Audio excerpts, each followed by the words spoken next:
Today's episode is brought to you by Squarespace. Head on over to squarespace.com/rogue, sign up for your free trial, and when you do sign up for the service, use promo code ROGUE. Rogue, R-O-G-U-E.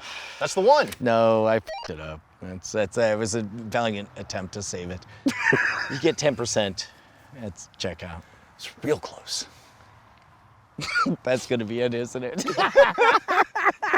What sexual fetishes do you think zombies have? They're like, no, pretend you're alive. Oh, you are alive, Susan, aren't you? Look at you breathing, even though you don't need to. Oh, it's so dirty. How does a zombie pretend to breathe? They just move their shoulders.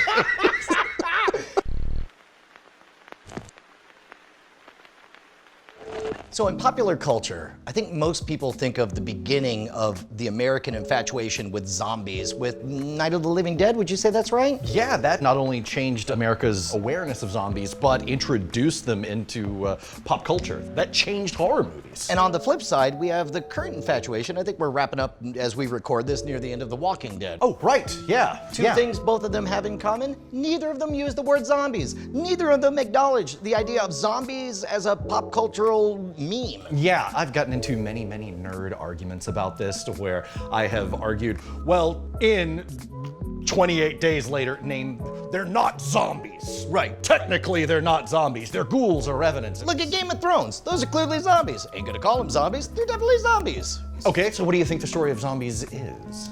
I didn't even watch the movie, The Serpent and the Rainbow. What was that, mid-'80s, late 80s Yeah, or something something? like that. Wes Craven? Yeah, that's supposed to be like the definitive real story of zombies. And tell me how much I'm getting right and getting wrong.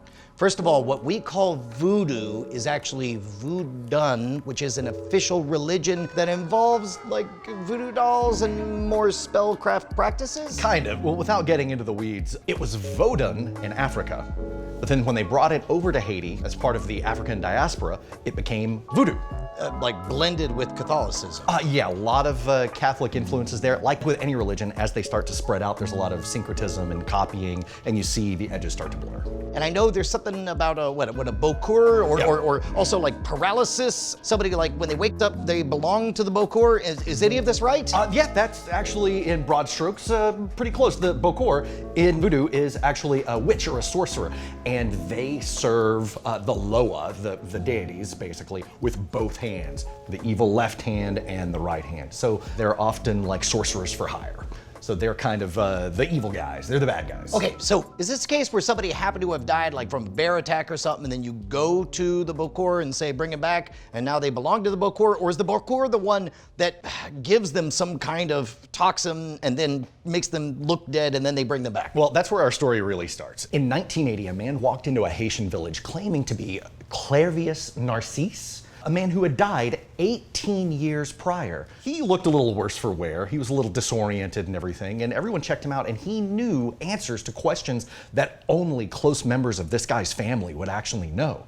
And he claimed to have been killed and resurrected by a Bokur. So he was now a zombie. Now, did he perceive that he belonged to the Bokur at this point? That he was like a spiritual slave? Now keep in mind, this is all myths and legends, but what you're describing is generally how the zombification process worked. So somebody becomes the undead, living, reanimated property of mysterious sorcerer, the Bokur. Yes, they are delirious. Some have been diagnosed with having catatonic schizophrenia. Oh, this is a good point, because there are some people who almost certainly would have genuine medical conditions, what we would perceive as psychological illnesses. Other people, and there are stories of bad actors who continuously keep essentially people under enslavement with constantly giving them drugs that keep them susceptible to suggestion or unable to have the energy to run away or any of that stuff. So as we talk about all this, it feels like we're kind of dancing around a cultural minefield. Do you think that's the reason nobody wants to use the word zombie in any of the pop culture representations?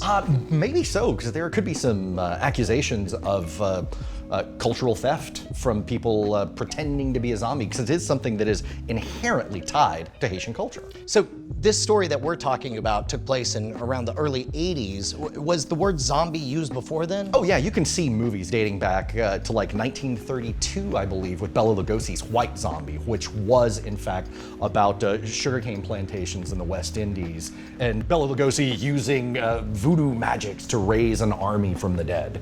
But they're not flesh-eating, they don't don't roam after people and seek out brains or anything like that. I just totally, what a good point, because we've been talking about a very particular story archetype of somebody who is made to be dead, then brought back from the dead, and is now essentially under the thrall of a witch or a wizard.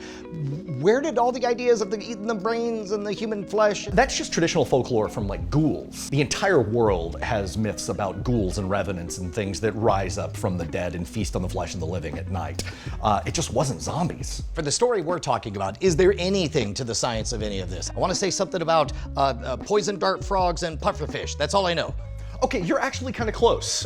So in the 80s, a Harvard ethnobotanist named Wade Davis went out to Haiti and spent a long time indoctrinating himself and immersing himself in all of these cultures and secret societies. Up in the hills of Haiti and underground, he was dealing with a hive of scum and villainy in some cases. And so he found what he believed was the recipe for coupe poudre.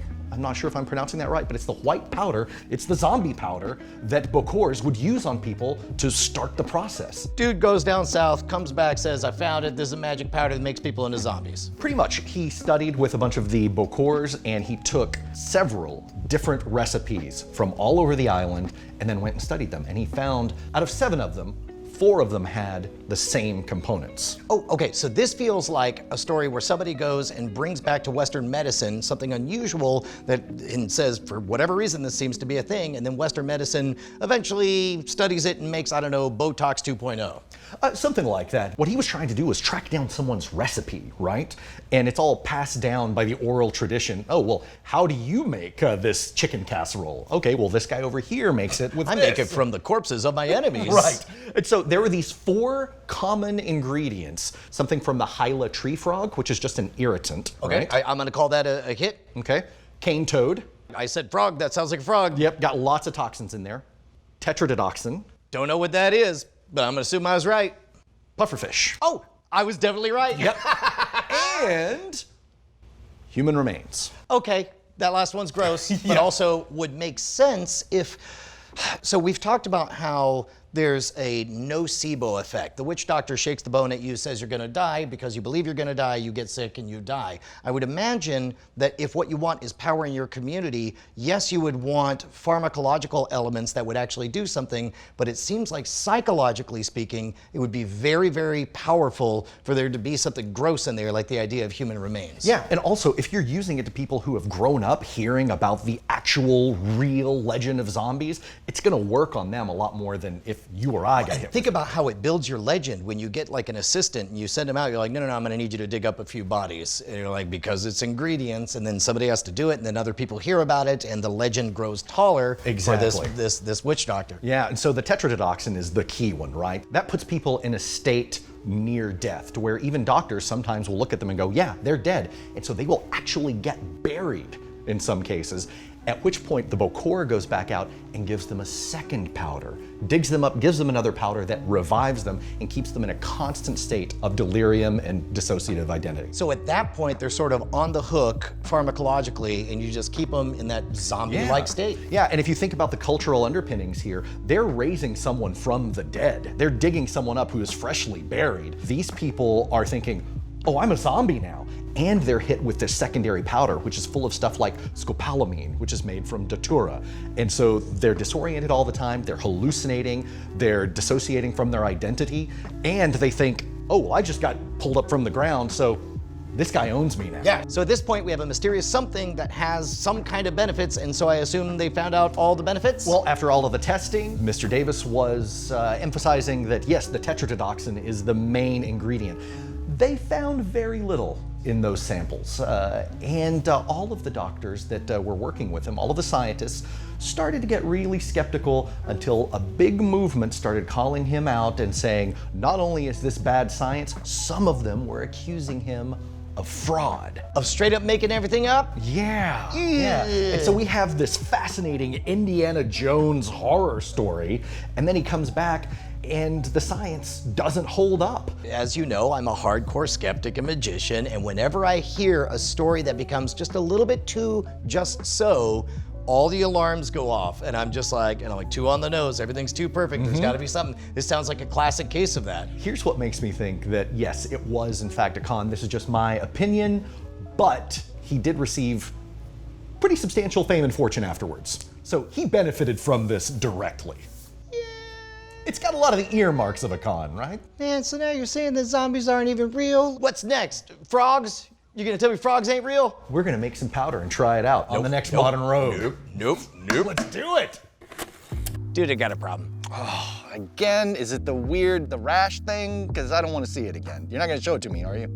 What's the problem? I had a nightmare. I had a dream that we could get our word out to the world, that I had an amazing message that the whole world needed to hear. And I was afraid for a brief moment that I wouldn't be able to get it out because I'm not artistical. And then I had a dream that it was possible to have award-winning designs for my website. But then, in a nightmare scenario, all of a sudden, I couldn't get my word out because it was too popular all at once, and I couldn't do anything. And then all of a sudden I realized, oh wait, if I had only hosted with Squarespace, then I would have distributed hosting. All of a sudden, no matter how popular overnight I became, their hosting would keep me alive. I would look good thanks to their beautiful artistic design, and I didn't have to know a goddamn thing because I would just drag and drop from all of their elements in there. It was a beautiful dream that became a nightmare that became a dream. Okay, I'm confused and I might need maybe some sort of flowchart or something, but It was about butts. It was about It butts. was about butts. Okay, I knew it was Butts the Gathering. It was a card game. So it's on a cheek system. Okay. There are some butts that have 3 cheeks and some that have 5. Okay, and but sometimes you have to tap that ass. Well, okay, yes. Yes.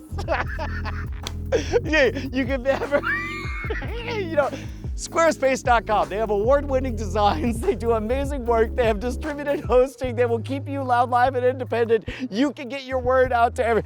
I can't believe you got me on Tap That App. Squarespace.com/rogue. Sign up for your free trial, and when you do sign up for the service, make sure to use promo code ROGUE at checkout. Get 10% off, and most importantly, Tap that ass. what is up with everybody refusing to say zombies? They all have these euphemisms. Yeah. They're walkers. They're shamblers. They're Cleveland Steamers. They're the walking sleepy. Oh, euphemisms for the word zombie. Yeah, I didn't even listen to what you said until just now. What the f is going on? I don't know what kind of zombie movies you're watching, man. You brought it up.